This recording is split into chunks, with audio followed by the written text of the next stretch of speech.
关系最新发展，锁定海峡论坛。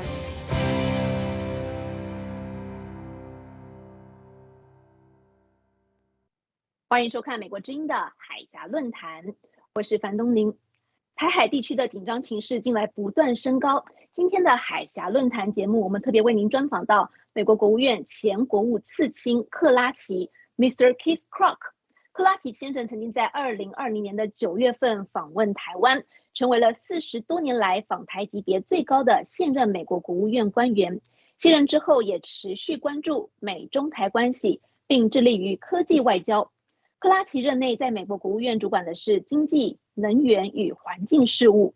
他同时也是一位纵横硅谷长达30多年的科技企业领袖。在今天的节目当中，我们就请克拉奇先生来谈一谈他对近来台海紧张局势的看法，以及最来备受关注的美中贸易谈判，以及美中之间的科技大战究竟是谁输谁赢。下面请收看专访的完整内容。U.S. former Undersecretary of State Mr. Krach is joining us from San Francisco. Mr. Krach, great to see you again. Great to see you, Daphne. Thanks for having me on. Mr. Krach, you were the highest-ranking U.S. diplomat to visit Taiwan in 4 decades, and then we remember that you were greeted by Chinese bombers and fighters, like nearly 40 of them, when you visited Taiwan last year. And over the past week, PLA has sent more than 150 aircraft to fly over Taiwan. What's your take on the growing crisis across the Taiwan Strait? Yeah, Daphne, they're doing it for a couple of reasons. The first is to intimidate the Taiwanese who cherish their democracy and intimidate them in giving up their free will to stand their ground, which they're going to continue to stand their ground. The other is really, I think, to test the U.S. and the free world. After the Chinese state media openly mocked Taiwan for relying on the U.S. for its defense after the Afghan crisis. But I can tell you, with all the domestic issues brewing in China in terms of the real estate and energy crisis, she's weaker than he wants the world to believe, and he's overplaying his hand. And tyrants can't really persuade, so they bully, especially if their own deck of cards is weaker than what they want others to think. And there's no doubt about it, the U.S. and Taiwan and our allies are going to stand our ground. Mr. Krach, you said that Xi Jinping probably is weaker than what he thinks, but Xi Jinping has called for peaceful reunification with Taiwan, and experts across the Taiwan Strait, as well as the U.S. military expert, predict that PLA would have the capability to invade Taiwan within 6 to 8 years. And what's your opinion about the PLA's possibility to take over Taiwan, even though the price would be very, very high? Mr. Krach. Well, General Secretary Xi sees this as a crowning jewel in his legacy. And it makes those tensions between China and Taiwan more combustible, especially since he's feeling the heat internally. But I can tell you, most Chinese citizens disagree with his brand of, bellicose actions. And it really makes him look desperate. And here again, this is the free world stands with Taiwan in both diplomatic and economic realms. And, a CCP military invasion would be his political demise. And the one thing, Daphne, in my 60 bilaterals that I had as Undersecretary of State with foreign ministers, economic ministers, I could see that, these guys were intimidated by China and their actions. They're a bully. And, the one thing I know about bullies is that when you confront them, they back down. And they really back down when you have your friends by your side.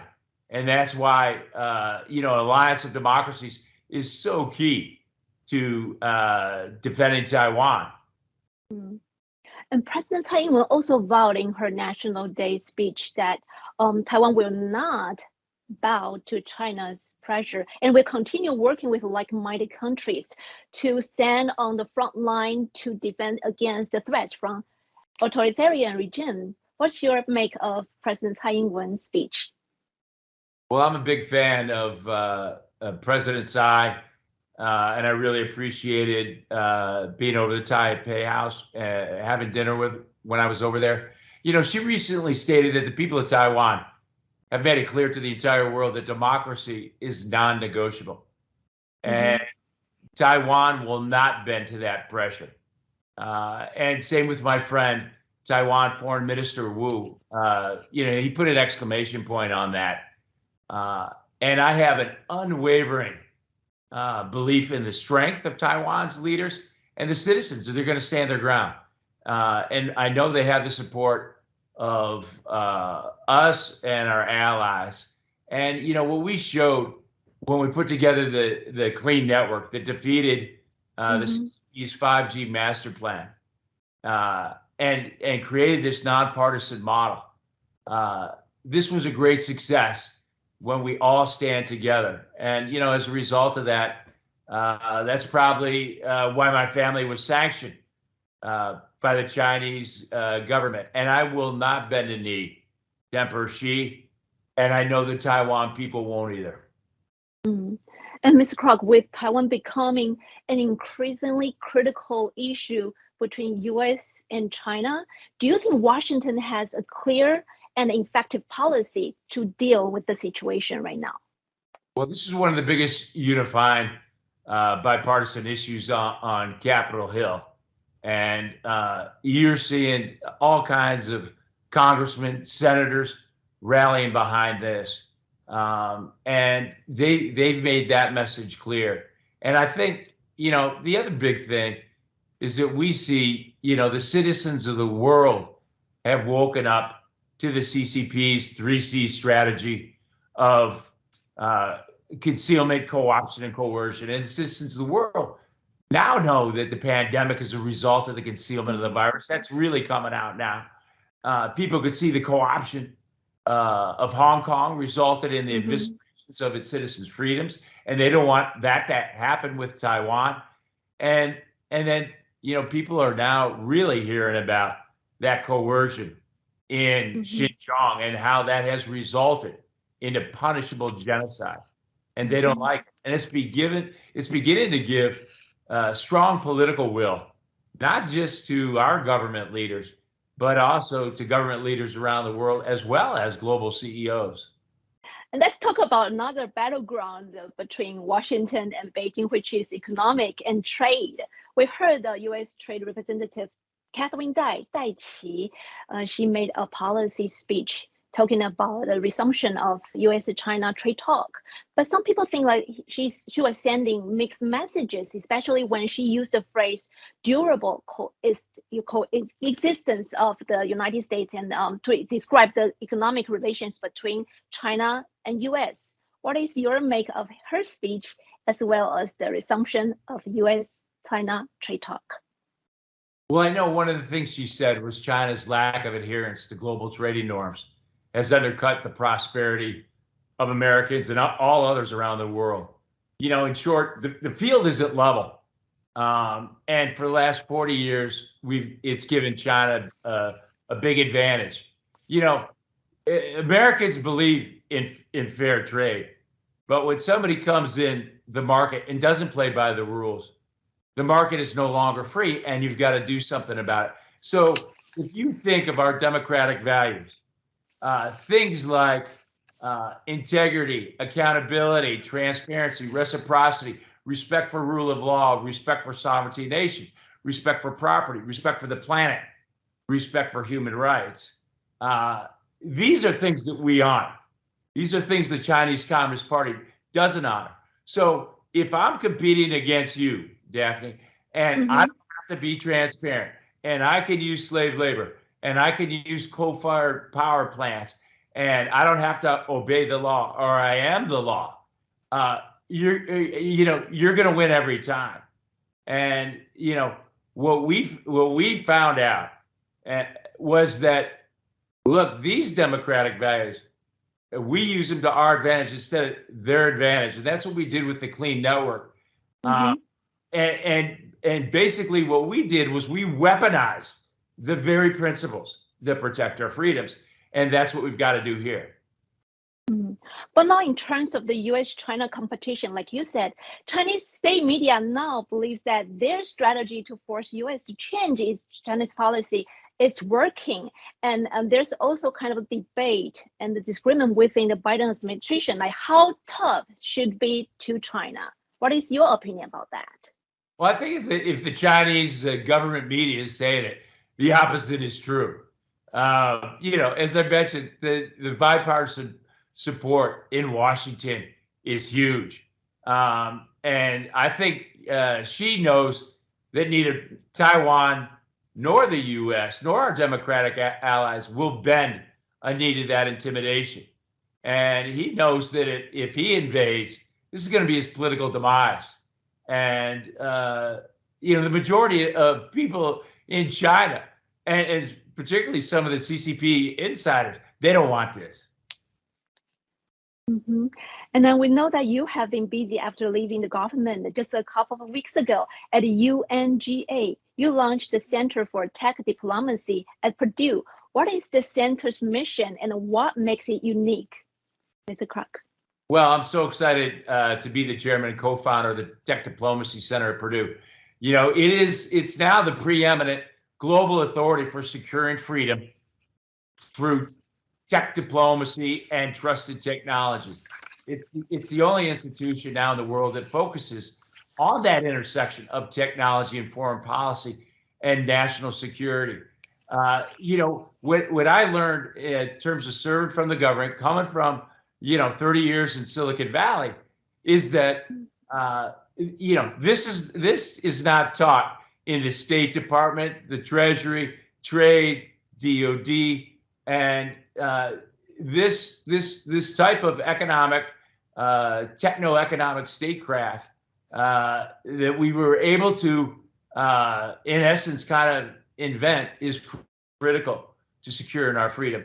And the Tech Diplomacy Center is 100% nonpartisan, and it serves as a bridge between Silicon Valley and Washington, as well as our allies, to advance freedom around the world. And it's much like that mission with the Clean Network. It's really, we're forming a global trust network for like-minded countries, companies, and civil society.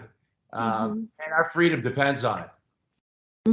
Talking about the technology diplomacy, and we want to have a follow-up question for Ms. Krach to talk about the tech war between US and China, because recently there's one Pentagon, former senior cybersecurity official at the Pentagon, told Financial Times he thinks that China is on track to defeat the United States in the battle over technology, and the US is losing the technology war. Do you agree with his comments, Mr. Krach? Well, I saw that comment, and I think he clarified it later. And he said, "I never said we lost." He said, "If we don't wake up now, we have no fighting chance to win against China 15 years from now."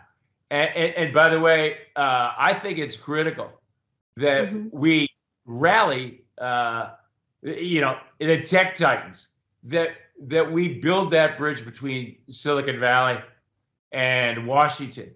And, Daphne, one of the things I was able to do was to bring in a dozen Silicon Valley veterans, technologists, entrepreneurs, results-oriented executives, and teamed them up with the Career Foreign Service.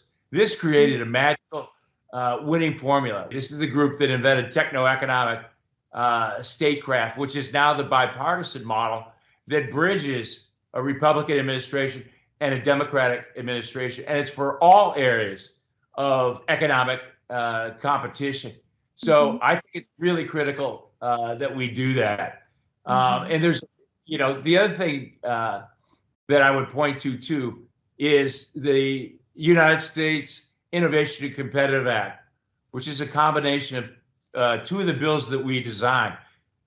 One of those is the CHIP Act, $50 billion CHIP Act, and the other was the $150 billion Endless Frontier Act for research investment with our allies in 10 critical national security sectors. So I think we're beginning to wake that up. Everybody's beginning to wake up on this fact, and we just can't sit on our our haunches. One of the things we've got to make sure as well is that China needs hard currency. And one of the things I was really pleased to see from the Biden administration is that they institutionalized capital market sanctions, because there's 400 or 500 companies on a commerce entity list. That means we can't export technology to them. And by the way, the vast majority of those we're still financing, and we've got to close that gap. And these are some of the things that we need to do. We need to wake up to. Mr. Krach, finally, I'd like to have your assessment of overall the current U.S.-China relations, because President Biden said that we are not seeking a new Cold War, and Secretary Blinken also said we are seeking to work cooperatively to solve the challenges between Washington and Beijing. Even though Biden administration used 3 words to describe the U.S.-China relations: confrontation, competition, and cooperation. We talk about Taiwan issues and also trade talk, and we also talk about the technology war between Washington and Beijing. What is your overall assessment of Biden's policy and strategy and current U.S.-China relations, Mr. Krach? Well, one thing that I had a chance to see before my very eyes, and Daphne, as you know, I went out to Washington not really knowing anybody because of what I saw in China, my last trip there when I was running DocuSign. I've been going there since 1981, and what I could see is amped up economic competition has turned it into aggression. And then when I went to the State Department to run economic diplomacy, I could see it get really accelerated and amped up, particularly during the pandemic. And it continues on, and I don't see Xi slowing down his aggression at all. He loves to sign, in essence, it's kind of a non-aggression pact, and it's really deceptive. And what I have not seen is Xi honor any agreements unless it's to his favor. I mean, if you don't believe me, just ask the people of Hong Kong. Thank you so very much for joining us today, Mr. Krach. We hope to talk to you soon. Thank you, Daphne. Take care. 以上就是这个星期的海峡论坛节目，感谢您的收看。提醒您，来宾发表的是个人观点，不代表美国之音。祝您晚安，我们下周节目再会。